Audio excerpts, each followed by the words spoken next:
Hello' everyone, মোৰ channel তৃপ্তিলৈ আপোনালোকক পুনৰ এবাৰ স্বাগতম জনাইছোঁ।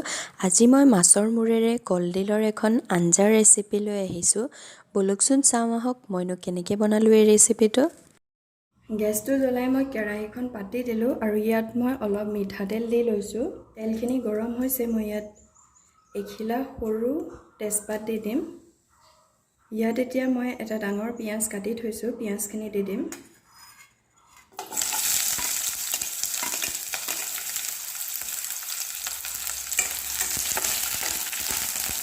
পিঁয়াজখিনি অলপ ফ্ৰাই হৈছে, ইয়াত মই এচামুচ আদা নহৰু খুন্দি লৈছোঁ, সেয়া দি দিম।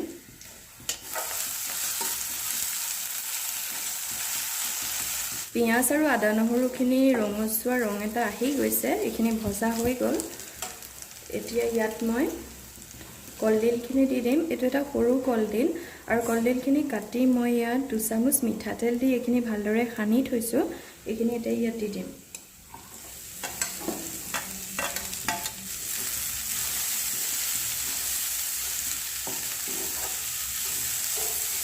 গেছটো এতিয়া মই ল' কৰি দিম। ইয়াত এতিয়া মই হালধি দি দিম, হালধিটো পৰিমাণ অনুসৰি দিব। সোৱাদ অনুসৰি নিমখ দি দিম আৰু ইয়াত মই 4টা কেঁচা জলকীয়া লৈছোঁ, মাজেৰে ফালি লৈছোঁ, সেয়াও দি দিম আৰু এইখিনি এতিয়া মিক্স কৰি দিম। ইয়াত মই এতিয়া সৰু চামুচৰ আধা চামুচমানৰ সমান জিৰা গুড়ি দি দিম।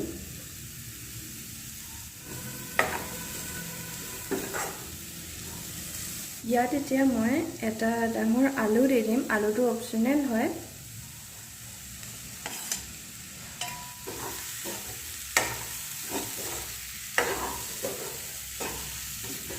এইখিনি এতিয়া ঢাকি সিজিবলৈ ৰাখি থ'ম। 5 মিনিট হৈ গ'ল, এইখিনি অলপ শুকান হৈ গৈছে, ইয়াত অলপ পানী দি দিম এতিয়া।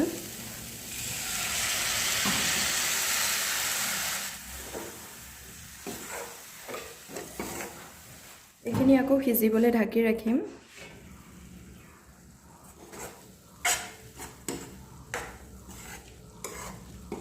এইখিনি আলুখিনি অলপ অলপ সিজি গৈছে, ইয়াত মই এতিয়া মাছৰ মাথাকেইটা দি দিম।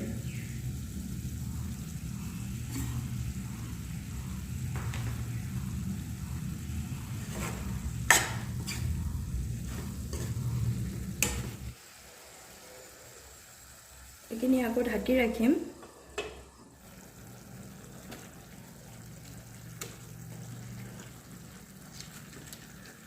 মাছৰ মূৰটো ভাঙি দিম এতিয়া। মই আৰু ইয়াত অকণমান পানী দি ল'লোঁ। মই মাছৰ মূৰকেইটা ভাঙি দিলোঁ, আপোনালোকে ইচ্ছা কৰিলে আৰু বেছি সৰুকৈ ভাঙিব পাৰে, মই ইমান সৰুকৈ ভঙা নাই। আৰু ইয়াত অলপ পানী আছে, ইমানটো জোখতো থ'ব পাৰে, নহ'লে ইয়াতকৈ অলপ শুকুৱাইও দিব পাৰে। মই ইয়াতকৈ অলপ শুকান কৰিম, সেইটো কাৰণে এতিয়া ঢাকনিখন নামাৰোঁ আৰু এনেদৰেই পানীটো অলপ শুকাবলৈ থ'ম। আমাৰ মাছৰ মূৰ দি কলডিল ভাজিখন ৰেডি হৈ গ'ল, পানীখিনিও শুকাই গ'ল। মই এতিয়া গেছটো অফ কৰি দিম। মাছৰ মূৰ দি কলডিল ভাজি এনেদৰে বনালে খাবলৈ বহুত টেষ্টি হয় আৰু ইয়াত বেছি মছলাও ব্যৱহাৰ কৰা নাই। আপোনালোকে এনেদৰে ট্ৰাই কৰিব আৰু কেনে পালে মোক কমেণ্ট কৰি জনাব। যদি আজিৰ ভিডিঅ'টো ভাল লাগিলে তেনেহ'লে লাইক কৰিব, ফেমিলি আৰু ফ্ৰেণ্ডছৰ লগত শ্বেয়াৰ কৰিব আৰু মোৰ চেনেলটো ছাবস্ক্ৰাইব কৰি দিব আৰু কাষতে থকা বেল বাটনটো ক্লিক কৰি অল কৰি দিব, তেতিয়া মোৰ আহিবলগীয়া নতুন ভিডিঅ'ৰ নটিফিকেশ্যন আপুনি প্ৰথমে পাব। আৰু ভিডিঅ'টো শেষলৈকে চোৱাৰ বাবে ধন্যবাদ।